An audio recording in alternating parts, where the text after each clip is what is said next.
Shall I start from here? Let me know, guys.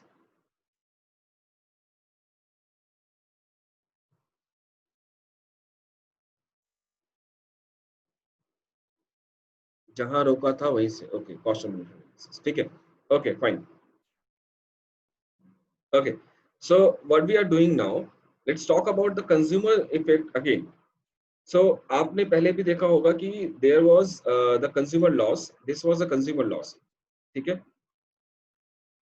This portion A, G, H, B. So this trapezium, it is the loss in the consumer surplus. Fine. So हुआ क्या? Basically the idea is कि जो price बढ़ गया, ठीक है, tariff बढ़ गया, जिसकी वजह से कंज्यूमर को ज्यादा पैसे देने पड़ रहे हैं. तो कंज्यूमर का टू साइड नुकसान हुआ है. एक साइड क्या हुआ, कोई प्राइसेस बढ़ गए हैं. सो प्राइसेस बढ़ गए तो दे हैव टू पे मोर. वन नुकसान. सेकंड नुकसान क्या हुआ कि they have to reduce the consumption as per the law of demand. तो कंजम्पशन भी रिड्यूस हो गया. सो ये दो साइडेड का जो नुकसान हुआ है कंज्यूमर का, ठीक है, ये कंज्यूमर का नुकसान निकाला गया और ये किसमें बांटा गया? सिर्फ दो लोगों में, एक प्रोड्यूसर, दूसरा government. So now we are going to see how this happens. तो टोटल कंज्यूमर लॉस कितना हुआ, कंज्यूमर सरप्लस का लॉस कितना हुआ? ये portion, follow my cursor, A C J G, नहीं, टोटल 60 है तन्वी. 60 में से this portion A C J G, that is A, plus J C M, that is B, plus C, that is J M N H, plus D, that is H N sir B. हाँ, कौन? Sir Tejas. हाँ तेजस बोलो. Sir can you repeat आपने अभी क्या बोला वो अभी अभी जस्ट 50 सेकंड पहले आपने जो बोला ना, can you just repeat that? नहीं समझा वो. कौन सा? मैंने ये बोला कि टोटल कंज्यूमर लॉस जो हुआ है, टोटल कंज्यूमर लॉस क्या है? हाँ इसके लिए आपको ऊपर जाना पड़ेगा. वो देखिए, टोटल कंज्यूमर लॉस कहाँ है? This is the consumer loss. ठीक है, this trapezium, A R A G H B, A G H B, this is total loss. अब ये टोटल लॉस जो कंज्यूमर का हाँ. हुआ, ये कैसे रीडिस्ट्रीब्यूट हुआ? ये कहीं बाहर से नहीं आ रहा. You need to understand that जो प्रोड्यूसर को फायदा हुआ है, ये प्रोड्यूसर को और गवर्नमेंट को जो फायदा हुआ है, ये कहीं बाहर से नहीं आया. ये पहले से सिस्टम में था और उस सिस्टम से कंज्यूमर से लेके ये प्रोड्यूसर को और गवर्नमेंट को दिया गया. This is what I am saying.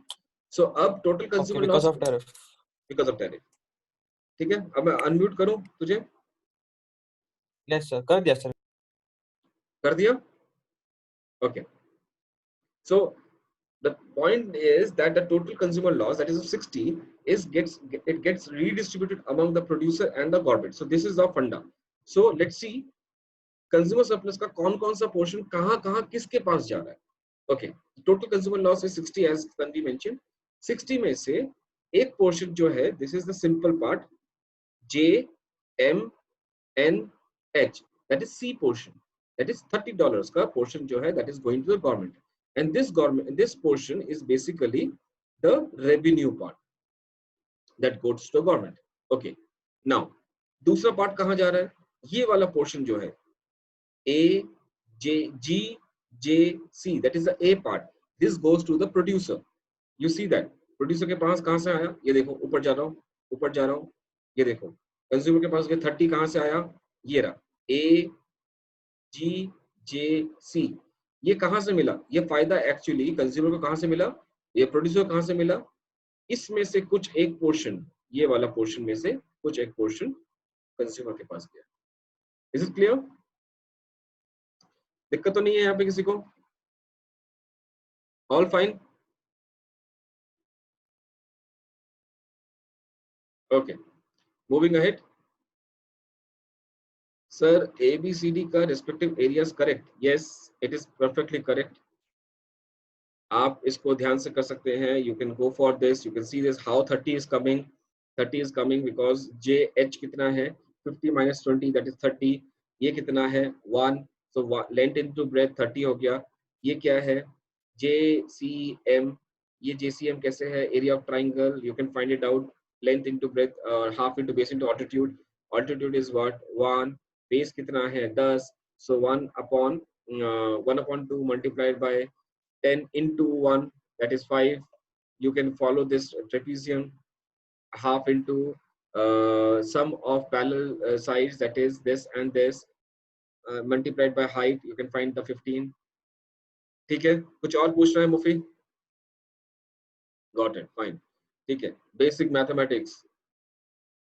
चलो, so we were talking about the consumer surplus. Consumer surplus total जो है हमारा है AGHB, and out of this portion, this rectangle, this chunk goes to government and this chunk goes to the producer. So बाकी क्या रहा? बाकी हमारे पास रहा JCM and बाकी रहा HNB. Basically B and D ये दो पोर्शन कंज्यूमर से ले तो लिया गया है, लेकिन दिया किसी को नहीं गया है. I repeat my statement very clearly.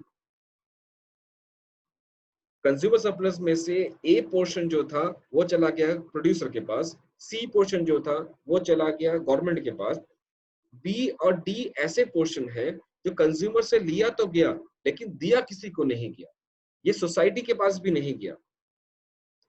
This is a fantastic line that I mention. I should pat myself for this. B and D portion ऐसे हैं जो कंज्यूमर से ले लिया गया लेकिन सोसाइटी के पास नहीं गया. So it is not a mayor redistribution. कहाँ गया? That's a point. That's a deadweight loss. समझ में आया? आपको आशा रहती है कि जो मरा हुआ इंसान है वो जिंदा रहेगा, but that's a body. कुछ टाइम के बाद वो खत्म हो जाएगी. That will, who got the money? No one. No one. I am indeed, you won't believe, I am working with second year student on a project where they are calculating the deadweight loss for soap industry. The idea is कि साबुन जितने भी तरीके के हैं, nobody, there is, what I'm trying to say, Dove, ठीक है, जो moisturiser 1/4 of milk and all those things, उसको एडवर्टाइजमेंट की कोई जरूरत नहीं है, but then also it is advertising just because वो सब लाइमलाइट पे रहना चाहता है. There are many such cases. For example, आज भी तुम लोगों के घर पे तुम्हारी मम्मियां बोलती होंगी कि okay, coming Tejas, I have started with this, let me complete this part. आज भी हम लोग घर पे बोलते हैं, मम्मियां बोलती हैं पापा को कि आप सर्फ लेके आना, but your father actually brings what? Rin or Tide or Excel or Ariel, but वो आज भी सर्फ ही रह गया है. Similarly, there are conditions जहाँ हम बोलते हैं कि क्या आपने कोलगेट कर लिया? Colgate has now become a verb. Similarly, Maggie also, yes, but we actually end up buying something like what do you say that? Sir, even Xerox, because Xerox is a Xerox, brand, yes, but we say Xerox किया yes. क्या? Very fantastic. I was just about to say that. Maggie देख लिया तो वो बोल दिया. Xerox is a brand. Xerox is a machine. Photostat is the verb. So we also always keep on saying Xerox करवा लिया. So that is the that is the point. Google, yeah, to certain extent yes, but Google is a monopoly. So अभी तक इसको तो करना ही है, ये तो चलता ही है. The idea is Bisleri की bottle लेके आ, ठीक है, चलेगा, ठीक है. So what I say, Bisleri, Google, they don't need to advertise anymore. Because advertisement से होता क्या है, कॉस्ट ऑफ प्रोडक्शन बढ़ता है, कॉस्ट ऑफ प्रोडक्शन बढ़ता है, जिसके वजह से they render their service at a higher price. They could have rendered that particular services at a low price without advertisement cost, but just because they are advertising, उसका additional पैसा जो है वो सोसाइटी को बियर करना पड़ता है. वो पैसा जा तो रहा है सोसाइटी से, लेकिन वापस नहीं आता. So that is basically the dead weight loss concept. All clear with this, the concept of dead weight loss? Any other doubt? इस अभी we will be getting back to this figure again कि dead weight loss गया कहाँ? Anyone else? सिर्फ एक yes आया मेरे पास आर्यन की तरफ से, बाकी किसी का नहीं आया. Okay, fine. I cannot see all of you, so मुझे समझ नहीं आएगा कि आप लोगों को समझ में आया कि नहीं आया. I cannot see you guys nodding your head. हाँ sir, हाँ, तो नहीं आएगा. Anyway, so getting back to my golden statement कि B and D ऐसे एरियाज हैं जो ले तो लिया गया कस्टमर से, लेकिन किसको दिया नहीं गया. And these are the dead weight loss. Now let's see what happens to the dead weight loss. ठीक है, इसमें देखते हैं ध्यान से. Okay.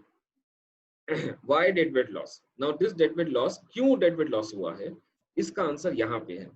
ये जो B portion था, this B portion was of area 5. You can see this area 5. Area 5 का मतलब ये वाला B portion, that is half into base into altitude, this $5 and this $10, that is basically out of 60 का जो नुकसान हुआ उसमें से $15 का कोई हिसाब नहीं है. ये कहाँ गया है देखते हैं उसको.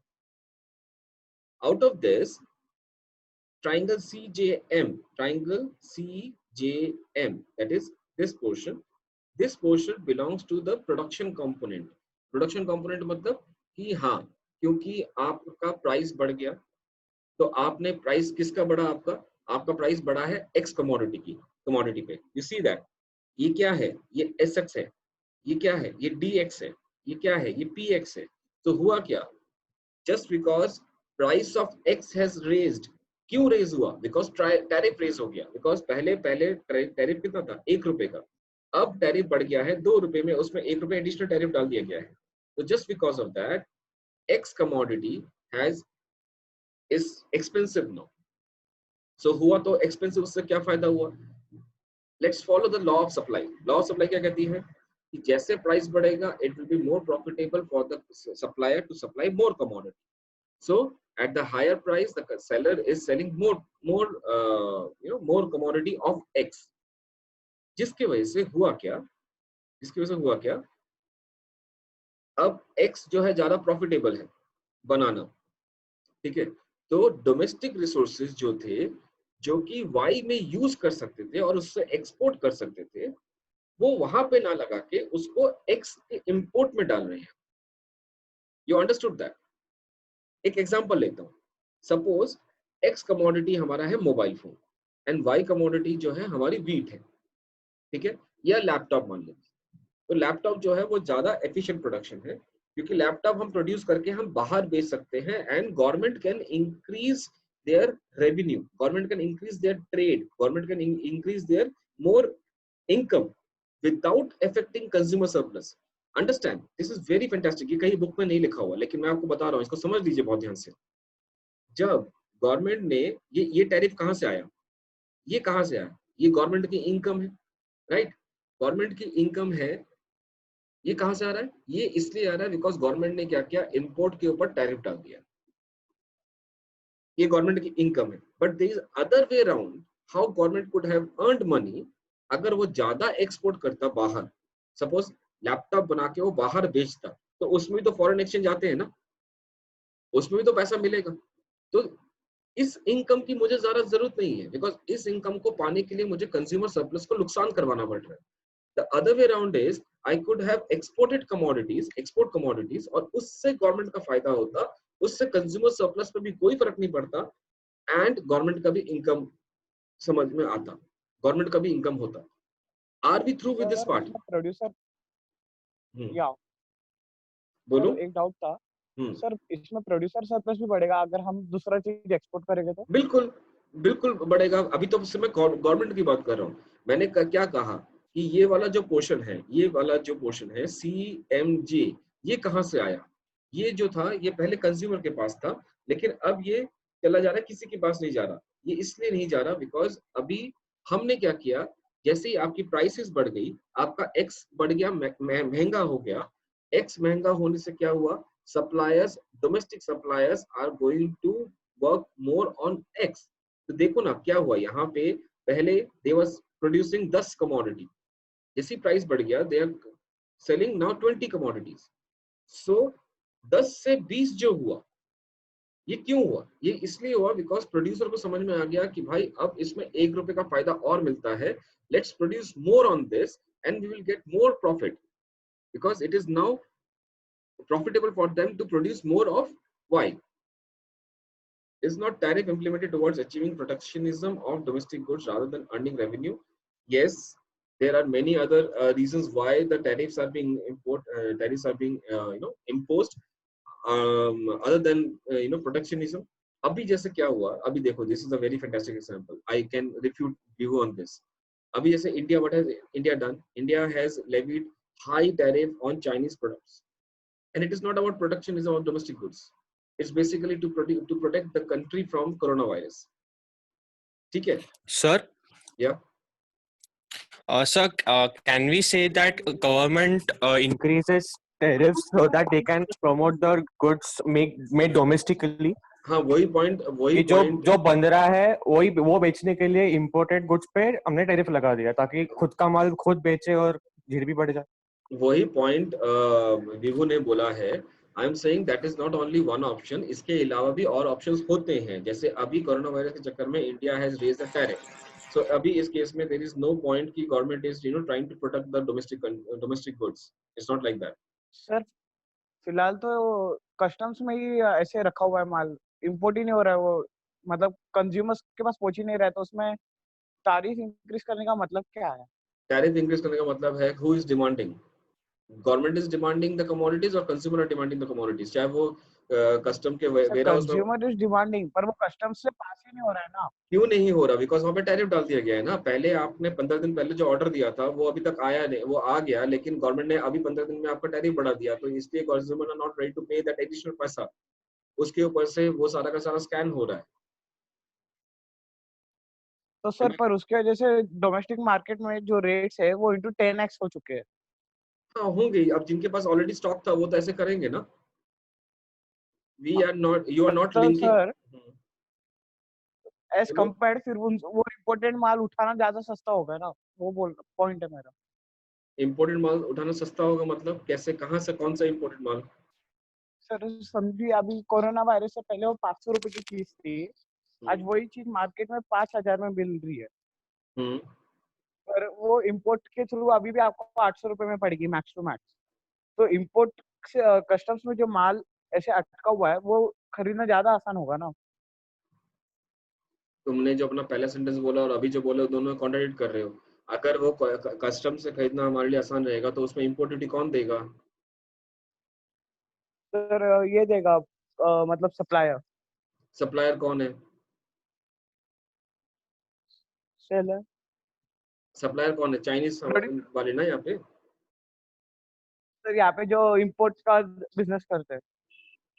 जो इंपोर्ट कर रहा है वो उसको उस पे पैसा देगा। Seller is not going to, अगर जैसे मान लो you are importing Chinese commodity from China to India, तो Indian government is not going to allow you to import that, because आपको ज्यादा टैरिफ देना पड़ेगा। आप टैरिफ जाके ले लीजिए, कोई दिक्कत नहीं उसमें। बट इंडिया के अंदर, yeah I understand that, but what we can say. अभी Sahil is asking me question, I don't know what to answer in this context. But anyway, Sahil, the very fantastic example that I've given is government में कहाँ से कहाँ हम पहुँच गए। Why we, I don't know why can't we focus particularly on the topic. The topic is raising tariff is just the only mechanism, is not just the only mechanism to protect the domestic countries के goods, domestic nation, domestic producers. It can be used, it can be used in some other conditions like this one particular case.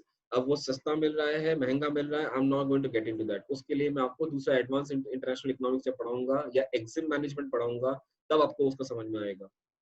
Export import management में डॉकएक्स होगा, SOPs होते हैं, उसके बारे में तब बात करेंगे। Let's particularly focus on this part.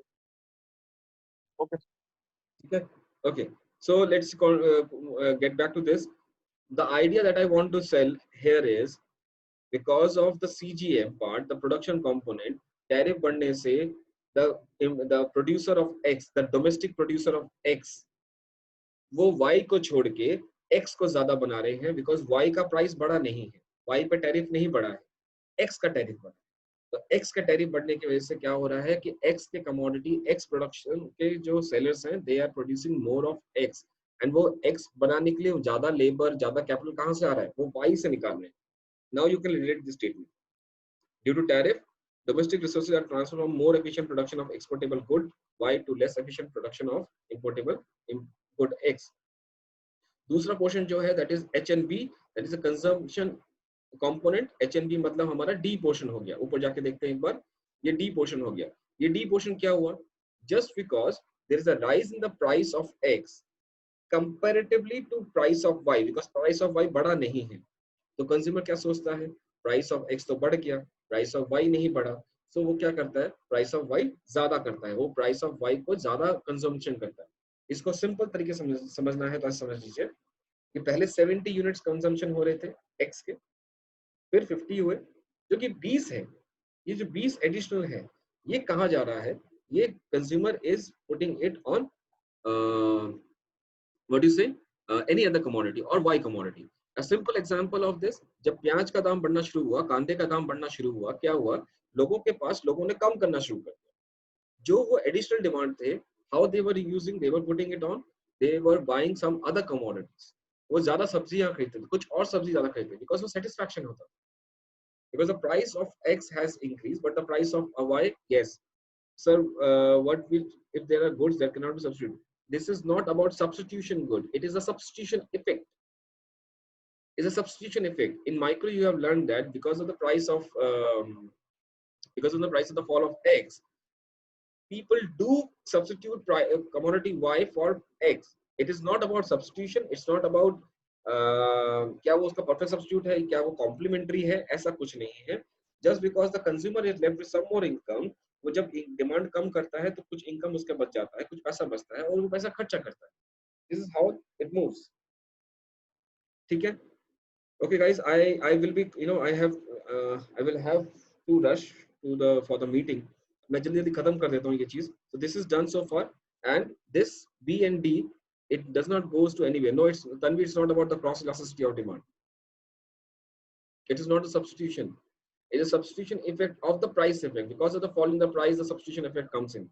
वो वाला part है. Hickshian and Slutsky's theorem है. Okay. Quickly, I will take next 2 minutes and I will just complete this part. आपको थोड़ा पढ़ना पड़ेगा इसके ऊपर. दो चीजें याद रखना. There are two types of tariff. One is normal tariff. Another one is effective production. Nominal tariff जो है, that is levied on the face value or the list price or the value of final value of the commodity. Final value of the commodity. So this is a nominal tariff. For example, say 10% tariff is imposed upon a good price 100. So the tariff amount payable by the importer is 10 rupees. ठीक है?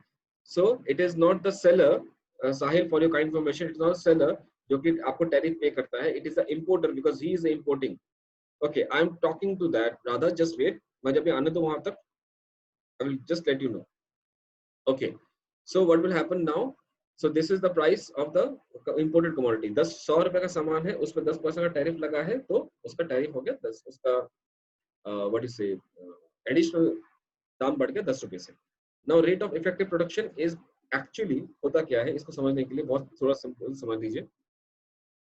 आपका जब normally people does not या countries do not import the final commodity. What they do, because final commodity ज्यादा दाम का होता है. दाम ज्यादा क्यों होता है? Because उसमें additionally उन्होंने value addition किया होता है. इसीलिए you will always find आटे का दाम कम होता है मैदे से. मैदे का दाम ज्यादा होगा because maida is more finer version and it requires value addition. Cotton का दाम कम होगा, कपड़े का दाम ज्यादा होगा because cotton is not value addition में नहीं होता, और उसके बाद value addition करके धागा बना के उस पे हम cotton शर्ट बनाते हैं. Sahil, I will take your doubts later. I am running short of time. So sir, when India import gold from China, it will be cheaper. Yes, if it is importing raw gold. That's why nobody is they don't go for. Yes, we import gold and we export jewelry. That's the point. ठीक है. I think इसमें और मुझे कोई example देने की जरूरत नहीं है. पनीर इसलिए महंगा होता है, दूध सस्ता होता है. You understand why it is there. So effective rate of production is basically a tariff that is levied on the raw material and or on the semi-finished goods. So finished goods, semi-finished goods country import करती है और उसके ऊपर tariff लगता है, सस्ता लगता है. ठीक है. Now what we are going to do, we are going to basically talk about the value addition and nominal tariff. आप इसको थोड़ा सा देख लीजिएगा. Value addition ERP जो है, that is the ERP means effective rate of production. It is basically levied on the value addition and nominal rate जो है वो final good of commodity पे होता है. You can see this. What is domestic value addition? It is basically the price of the final commodity minus the cost of the imported inputs. Imported inputs मतलब raw materials. इस जगह पे nominal tariff जो है वो consumer को affect करता है because 100 रुपए का सामान अगर 10% उस पर टैरिफ लग जाता है तो उसका 10 रुपए का दाम बढ़ जाता है. That is a final price बढ़ जाता है एंड फाइनल प्राइस जो है वो कंज्यूमर पे करता है. ईआरपी अफेक्ट करता है प्रोड्यूसर को बिकॉज इस रेट से ये समझ में आता है कि डोमेस्टिक प्रोड्यूसर को हमने कितना प्रोडक्शन करके रखा है from the import competing goods. जब वो डोमेस्टिक प्रोड्यूसर इंडिया में जब वो शर्ट बनाते हैं तो ईआरपी जब बाहर के सामान पे लगता है तो डोमेस्टिक प्रोड्यूसर कितने उससे बचाव में है, कितने बचे हुए हैं. What is the rate of production there. एक बार जल्दी से देख लेते हैं, you will be in a position to understand this. Suppose in order to produce a watch of ₹100, आपको 80 रुपए का रॉ मटेरियल इंपोर्ट करना होता है। तो 80 रुपए का जो रॉ मटेरियल है उसमें बहुत कम टैरिफ लगता है, हम मान के चलते हैं कि कुछ नहीं लगता, बस रॉ मटेरियल है, but there is some kind of tariff जो होता है, बट इस एग्जांपल को समझने के लिए हमने इस पे कुछ नहीं रखा, ठीक है, ओके। और उसको 80 रुपए का सामान हमने इंपोर्ट किया और उसमें हमने 20 रुपए का वैल्यू एडिशन किया और उसको फिर हमने घड़ी बनाई 100 रुपए, ठीक है। अब 100 रुपए की घड़ी जब इंडिया में आती है, बनी हुई घड़ी आती है, तो उसमें 10% का टैरिफ लगता है। तो टैरिफ कितने का हो गया? आफ्टर दैट टैरिफ कितने का हो गया? 110 रुपए का हो गया, दैट इज 110। अब इस 110 का बाइफर्केशन देखते हैं। 80 जो कि इंपोर्टेड रॉ मटेरियल का है, 20 जो कि डोमेस्टिक वैल्यू एडिशन हुआ है और 10 जो कि इसका नॉमिनल टैरिफ है। नाउ इसमें ईआरपी कैसे निकलेगा? ईआरपी जो है वो हमारा इस पे होता है, डोमेस्टिक वैल्यू एडिशन पे। तो इसका फॉर्मूला क्या है? NT upon DVA। Now NT मतलब नॉमिनल टैरिफ, DV मतलब domestic value addition, that is this portion. तो कितना हुआ?